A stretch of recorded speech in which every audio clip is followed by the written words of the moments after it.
তোমার ফোনে আননোন নাম্বারটা কার? তুমি আমার ফোনটা কিসের জন্য নিচ্ছ? আমার ফোন আমার প্রাইভেট জিনিস, আমি তোমাকে কিসের জন্য বলবো? আননোন নাম্বারে কল এসেছিল না নোন নাম্বারে? এরকম করো না, এটা কিন্তু ভালো না। তোমার ঠিক লাগছে না ভুল লাগছে সেটা জানে আমি কি করব? থাকতে হলে এভাবেই থেকো, নাহলে থেকো না।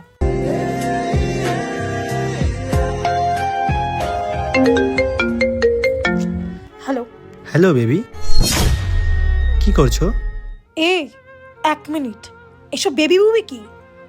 আমরা বন্ধু, বুঝতে পেরেছিস? বাউন্ডারিটা মেনটেন কর।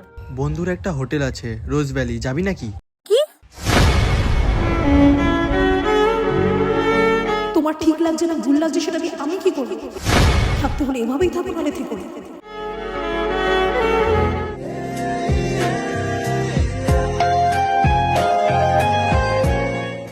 কি হয়েছে? একটা ছেলেই জানে যে একটা ছেলে একটা মেয়ের সাথে কি মতলবে কথা বলে। তুমি বুঝতে পেরে গেছো, এটাই আমার কাছে অনেক।